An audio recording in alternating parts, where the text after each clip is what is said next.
In 2011, during the final 6 months of Kim Jong-il's life, I lived undercover in North Korea. I was born and raised in South Korea, their enemy. I live in America, their other enemy. Since 2002, I had visited North Korea a few times, and I had come to realize that to write about it with any meaning, or to understand the place beyond the regime's propaganda, the only option was total immersion.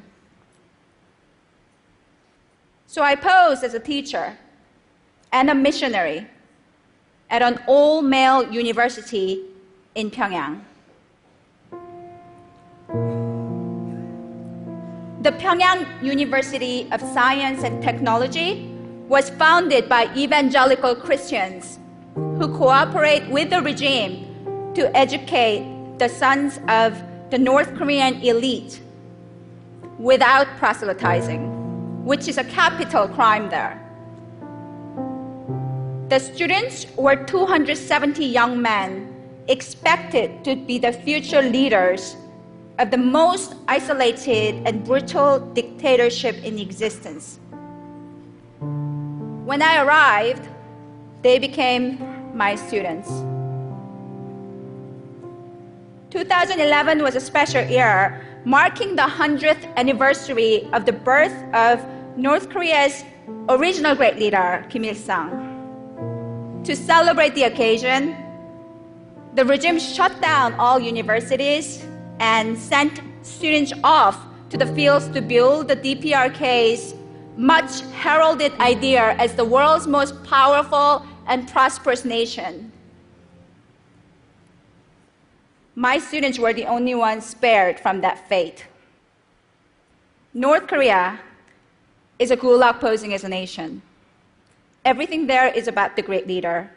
Every book, every newspaper article, every song, every TV program, there is just one subject. The flowers are named after him. The mountains are carved with his slogans. Every citizen wears the badge of the great leader at all times. Even their calendar system begins with the birth of Kim Il-sung. The school was a heavily guarded prison posing as a campus. Teachers could only leave on group outings accompanied by an official minder. Even then, our trips were limited to sanctioned national monuments celebrating the great leader. The students were not allowed to leave the campus or communicate with their parents.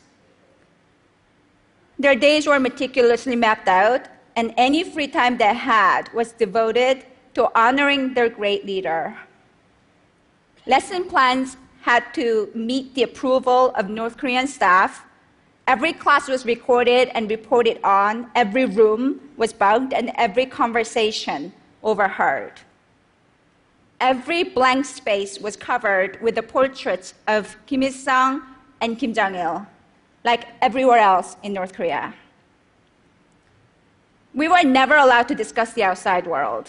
As the students of science and technology, many of them were computer majors, but they did not know the existence of the internet. They had never heard of Mark Zuckerberg or Steve Jobs. Facebook, Twitter, none of those things would have meant a thing. And I could not tell them. I went there looking for truth. But where do you even start when an entire nation's ideology, my students' day-to-day realities, and even my own position at the universities were all built on lies? I started with a game. We played Truth and Lie. A volunteer would write a sentence on the chalkboard, and the other students had to guess whether it was a truth or a lie. Once a student wrote, "I visited China last year on vacation," and everyone shouted, "Lie." They all knew this wasn't possible. Virtually no North Korean is allowed to leave the country. Even traveling within their own country requires a travel pass.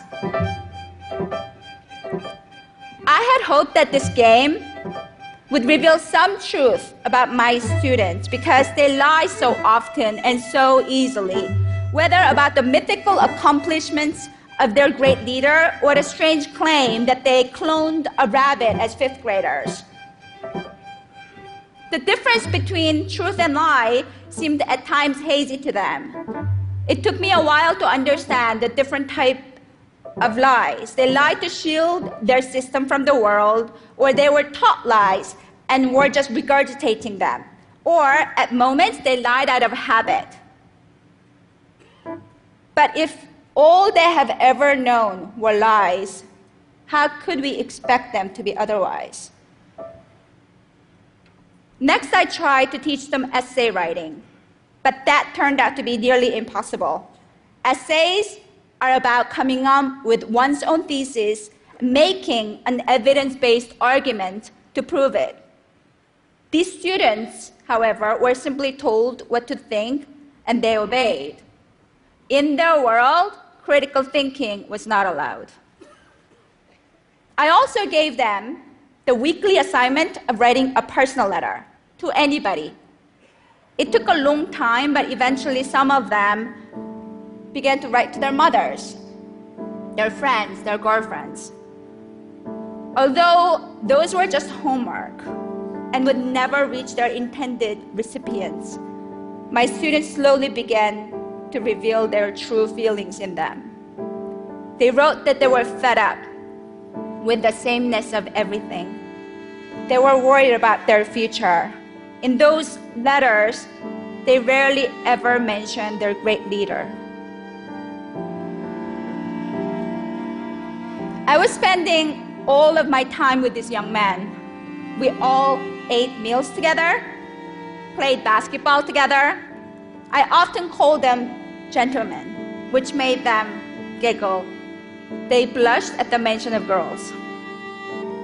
And I came to adore them. And watching them open up, even in the tiniest ways, was deeply moving. But something also felt wrong. During those months of living in their world, I often wondered if the truth would in fact improve their lives. I wanted so much to tell them the truth of their country and of the outside world, where Arab youth were turning their rotten regime inside out using the power of social media, where everyone except them was connected through the World Wide Web, which wasn't worldwide after all. But for them, the truth was dangerous. By encouraging them to run after it, I was putting them at risk of persecution, of heartbreak. When you're not allowed to express anything in open, you become good at reading what is unspoken. In one of their personal letters to me, a student wrote that he understood why I always called them gentlemen. It was because I was wishing them to be gentle in life, he said. On my last day in December 2011, the day Kim Jong-il's death was announced, their world shattered. I had to leave without a proper goodbye. But I think they knew how sad I was for them. Once, toward the end of my stay, a student said to me, "Professor, we never think of you as being different from us. Our circumstances are different, but you're the same as us. We want you to know that we truly think of you as being the same."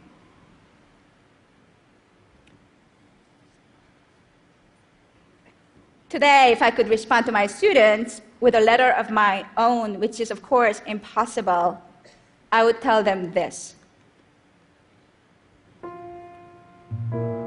My dear gentlemen, it's been a bit over 3 years since I last saw you.